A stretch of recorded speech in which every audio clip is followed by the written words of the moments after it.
એ લોક કથા રે લાખણીઓ.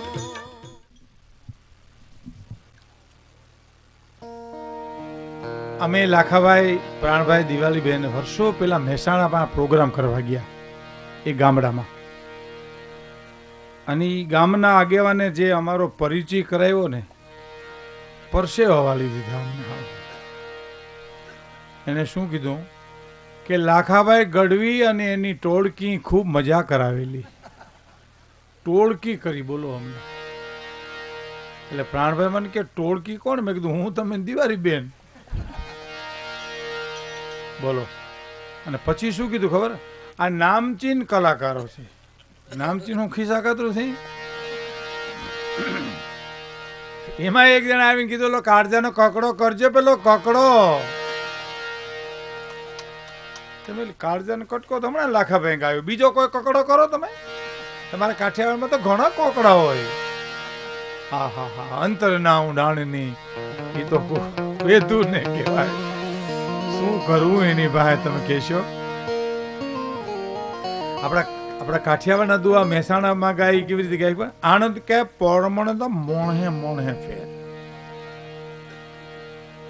આનંદ કે પરમણ દા મોણે મોણે ફેર. પાછા અર્થ કેવા કરે? ચોઈન ફેર ચડે ને ચોઈન ન ચડે. શું કામે માછલા ધુઓ છો ભલા માણસ? બીજું શું કે ખબર? આનંદ કે પરમણ તો ગોમડે ગોમડે ફેર. ચાંસી બસ જડે ને ચાંસી ન જડે. ગજબના માણસો. એટલે કીધું ને, તપસ્યાના ફળનો. ભાવનગર મહારાજા મુરજી આસારામની કંપનીમાં ભરતરીનું નાટક જોવા ગયા સાહેબ. બનેલી ઘટના ભાવનગરની. અને આવ્યો સ્ટેજ ઉપર ને જે અભિનય આપ્યો, ભાવનગર મહારાજ ખુશ થઈ ગયા. પગમાં જે સોનાનો તોડો હતો એ કીધું કે લે તારી કલા ઉપર વિસલ નો આવે, તારી કલા ઉપર મને મોજના તોરા છૂટે છે. અને તોડાનો મુરજી આસારામની કંપનીમાં બે કલાકારો હતા, કાઠિયાવાડી કબૂતર ને મોહન મારવાડી. એ મોહન મારવાડી સ્ત્રી પાત્ર લેતા, સોરી પુરુષ પાત્ર લેતા, અને કાઠિયાવાડી કબૂતર સ્ત્રી પાત્ર લેતા. પણ સાહેબ તમે નહીં માનો, એ કાઠિયાવાડી કબૂતર સ્ત્રી પાત્ર એવું ભજવતો કે મુંબઈના કરોડપતિની સ્ત્રીઓ હાઈલ શીખવા જાતી, બાઈ માણાને હાઈલ કેમ હાલવી. સાહેબ કેવો એ કલાકાર છે, કલ્પના તો કરો. હમણાં ઉપેન્દ્રભાઈ ત્રિવેદી મને ભગાભાઈ મળ્યા ને, ઉપેન્દ્ર ત્રિવેદી મને એમ કહેતા હતા, ભીખુદાનભાઈ માંગડા વાળો, રામ આંડલી, જેસલ જાડેજો મેં પાત્રો ભજવા છે ને, હવે ભૂતાવળ મને હુવા દેતી નથી. રોઈ પીડા સાહેબ. હું 15 દી પહેલાની વાત કરું. રતન પર રામભાઈ ગઢવીની આમે ગયા ને ગિરિસાપા, ત્યાં ઉપેન્દ્રભાઈ હતા. ભીખુદાનભાઈ મેં એવા પાત્રો ભજવા છે કે ભૂતાવળ મને હક લેવા દેતી. આ કલા કહેવાય. મોહન મારવાડીની ખોનાનો તોડો આપ્યો, હામો કીધું બાપુ નહીં તો તારી કલા પર મને મોજના તોરા છૂટે. તો કે તમે ભાવનગરના રાજા છો, હું તો 92 લાખ માળવાનો ધણી થઈને આવ્યો છું. તમારું દાન લઉં તો બાપુ મેં વેહ ભજ્યો ન કહેવાય, લજ્યો કહેવાય. પણ કે તું કલાકાર છો, તો કલાકાર ખરો. આ પોશાક ઉતારીને 5 વાર ની 7 વાર તમારા પગમાં પડી જાઉં. ભરતરીનો સ્થિરતા છે મારી પાસે બાપુ.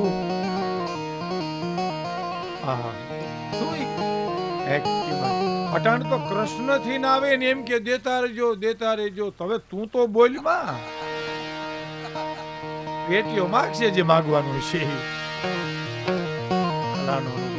હું સાહેબ મારા અનુભવની વાત કે આપણે કરું. આના પિતાજી ધર્મસિંહભાઈ નાટકમાં કામ કરતા હોય સાહેબ. આ ચંદુ ડાભીના પિતાજી ધર્મસિંહભાઈ કેવી હરણાઈ વગાડે ગુસ્સિયામાં સાહેબ. ગિરીશભાઈ પીપળી નામ તો કેશોદભાઈ સાંભળી,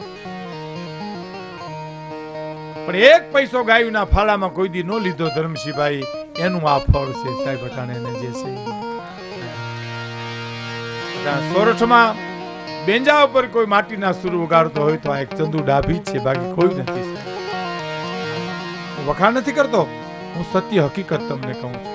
આ તો દેવી ભાગવતનું વ્યાસપીઠ અમારી પાસે છે. અમારું મંદિર છે, અહીંથી ખોટું બોલીએ તમને પાપ લાગે, પણ સાચું ન કહીએ તો મહાપાપ લાગે. એટલા ખાતર તમને કહું છું. મારા એક અનુભવની વાત કરું. વિજયદાનભાઈ ભાદાણી તો અટાણે હયાત છે, ભગવતદાનભાઈ તો ખબર નહીં, પણ આર્યન ગઢવી અને અમે કમલ કલા કંપની નાટક આપણે તાલાળામાં ભીમસીભાઈ આવતી, કેશોદમાં હતી, સમીમ રાણી નિશાકભાઈ મીર મીરાણી બે હતા. અને સમીમબેન રામવાડાના પાત્રમાં લાખુબેનનું પાત્ર ભજવતા છે. અને એ લાખુબેન રામવાડાના બેન એ હમણાં થોડા વર્ષ પહેલા હેમાળની પાસે ગામડામાં સાસરે હતા, હમણાં જ ગુજરી ગયા છે.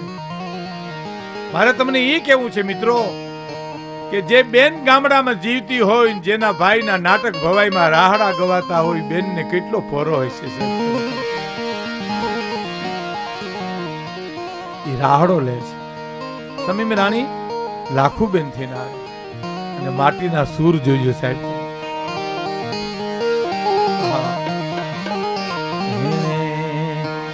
પ્રથમ ભાગી પોતાની વાવડી અને પછી ભાગ્યા એને ગાયક વાડી ગામ રે કાળુ બાલા હરે આવડા રે બારવટા નોતા ખેલવા.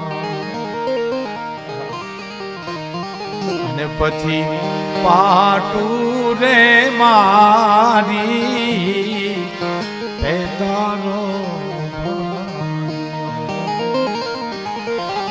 પછી ને વાગી છે કાંઈ એ ડાબા પગમાં ચૂક રે કાળુ બાલા.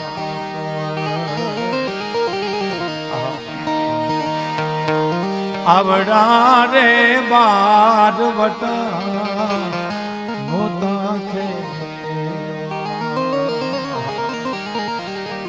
અને પગ રે પાક્યો ને પીડાવું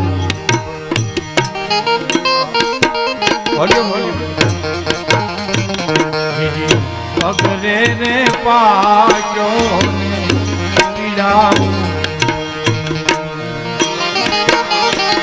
આજ ભાગી છે મારા એ મામેરા નિશાને કાળુ બાલા. આવડા રે બારવટા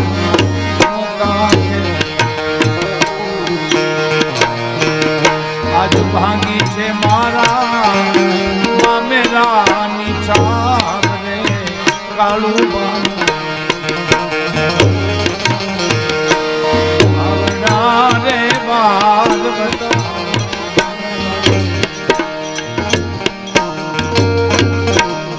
રાહડો પૂરો થાય અને અમે મળવા જતા નહીં. તો વિશાખભાઈ અમને એમ કહેતા હમણાં સમીમ રાણી બરાબર હજી લાખુબેનના આવેશમાં છે, એટલે હમણાં તમને નહીં મળે. સાહેબ કેવો પડકાએ પ્રવેશ કરતી હોય છે, એ કલાકારની કેવી દેન હશે. એવું જ હેમુ ગઢવીનું હતું સાહેબ.